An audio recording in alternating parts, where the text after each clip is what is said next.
Tahukah kamu kerajaan Islam pertama di Indonesia dan Nusantara? Sebelum Islam datang, Nusantara telah lama menjadi persimpangan dunia. Kapal-kapal dari India, Tiongkok, Persia, dan Arab berlayar melintasi Selat Malaka, membawa rempah-rempah, sutra, emas, dan gagasan. Di wilayah ini, berdiri kerajaan-kerajaan besar bercorak Hindu-Buddha seperti Sriwijaya dan Majapahit. Namun, sekitar abad ke-13 Masehi, sebuah perubahan besar mulai terjadi. Perubahan yang bukan hanya menyentuh politik dan perdagangan, tetapi juga menyentuh hati, keyakinan, dan cara hidup masyarakat Nusantara. Perubahan itu adalah datangnya Islam, dan pintu pertamanya terbuka di ujung utara Pulau Sumatera, melalui sebuah kerajaan bernama Samudra Pasai. Kesultanan Samudra Pasai terletak di wilayah pesisir utara Aceh sekarang, sekitar Lhokseumawe Seumawe dan Aceh Utara. Letaknya sangat strategis, tepat di jalur perdagangan internasional Selat Malaka, jalur laut tersibuk di dunia pada masa itu. Wilayah ini sejak lama telah menjadi pelabuhan penting. Kapal-kapal dari Arab, Gujarat, India, Persia, dan Tiongkok singgah untuk berdagang lada, emas, kapur barus, dan sutra. Interaksi yang intens ini menjadi pintu masuk bagi ajaran Islam yang dibawa oleh para pedagang Muslim. Berbeda dengan penaklukan militer di wilayah lain dunia, Islam masuk ke Nusantara secara damai, melalui perdagangan, pernikahan, dan dakwah penuh hikmah. Tokoh sentral dalam berdirinya Samudra Pasai adalah Sultan Malikus Saleh, yang sebelumnya dikenal sebagai Merah Silu. Menurut hikayat Raja-Raja Pasai, Merah Silu adalah seorang bangsawan lokal yang kemudian bertemu dengan seorang ulama dari Timur Tengah.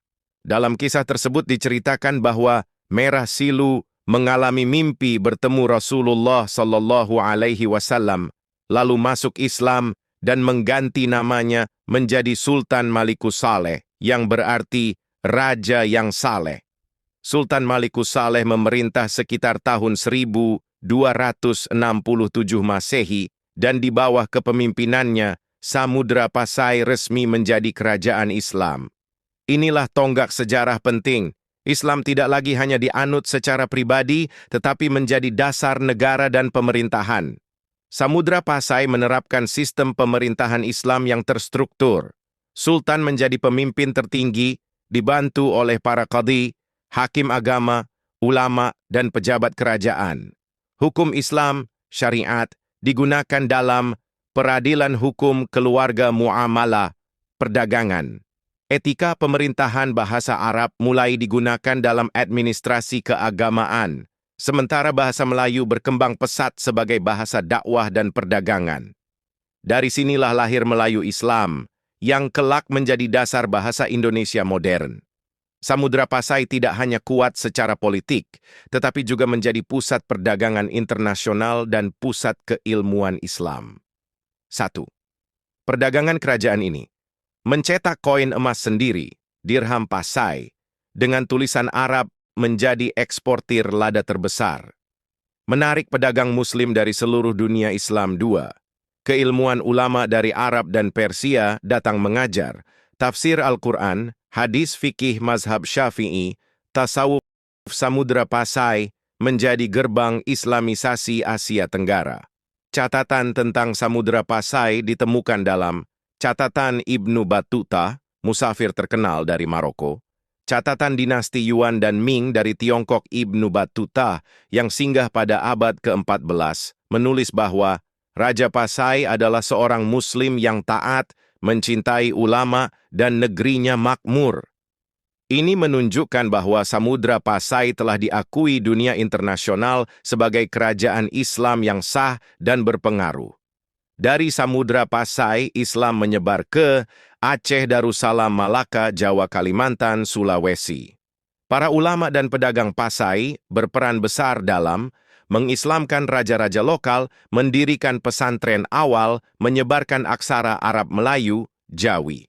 Islam diterima luas karena tidak menghapus adat, tetapi menyempurnakannya, menawarkan keadilan sosial, menghapus sistem kasta. Puncak kejayaan Samudra Pasai terjadi pada abad ke-14, terutama di bawah Sultan Muhammad Malik Az-Zahir. Sultan Ahmad Malik Az-Zahir kerajaan ini makmur stabil menjadi pusat intelektual Islam. Berpengaruh besar di Asia Tenggara, kemunduran Samudra Pasai disebabkan oleh konflik internal kerajaan, serangan Majapahit, munculnya kekuatan baru, Kesultanan Aceh Darussalam, kedatangan bangsa Eropa, Portugis. Pada awal abad ke-16, Samudra Pasai akhirnya melebur ke dalam Kesultanan Aceh. Walaupun telah runtuh, warisan Samudra Pasai sangat besar. Islam sebagai agama mayoritas Indonesia, bahasa Melayu sebagai bahasa persatuan tradisi kerajaan Islam Nusantara, jaringan ulama dan pesantren. Tanpa Samudra Pasai, sejarah Indonesia akan sangat berbeda. Samudra Pasai adalah bukti bahwa Islam di Indonesia tumbuh dengan damai, ilmu, dan perdagangan, bukan dengan pedang. Ia menjadi pelita pertama yang menerangi Nusantara dengan nilai tauhid, keadilan, dan akhlak. Dari pesisir Aceh, cahaya itu menyebar, hingga hari ini menerangi lebih dari 230 juta Muslim Indonesia. Setelah sinar kejayaan kerajaan Samudra Pasai mulai meredup pada abad ke-14, tongkat estafet kekuatan Islam di kawasan Asia Tenggara berpindah ke sebuah kerajaan yang kelak menjadi pusat perdagangan dan dakwah terbesar di Selat Malaka, Kesultanan Malaka. Kesultanan Malaka didirikan oleh seorang bangsawan Palembang bernama Parameswara. Ia merupakan keturunan Raja Sriwijaya yang terdesak akibat serangan Majapahit dan Siam. Dalam pelariannya, Parameswara tiba di sebuah daerah strategis di tepi Selat Malaka, jalur laut tersibuk pada masa itu. Menurut kisah yang terkenal, Parameswara melihat seekor pelanduk kecil menendang anjing buruannya hingga jatuh ke sungai. Peristiwa itu dianggap sebagai pertanda baik, bahwa tempat tersebut akan menjadi negeri besar yang mampu mengalahkan kekuatan yang lebih besar darinya. Dari situlah ia mendirikan negeri yang dinamai Malaka. Pada awalnya, Parameswara belum memeluk Islam. Namun melalui hubungan dagang dan dakwah para ulama dari Samudra Pasai, Gujarat, dan Arab, ia akhirnya masuk Islam dan bergelar Sultan Iskandar Shah. Peristiwa ini menandai lahirnya Kesultanan Malaka sebagai kerajaan Islam.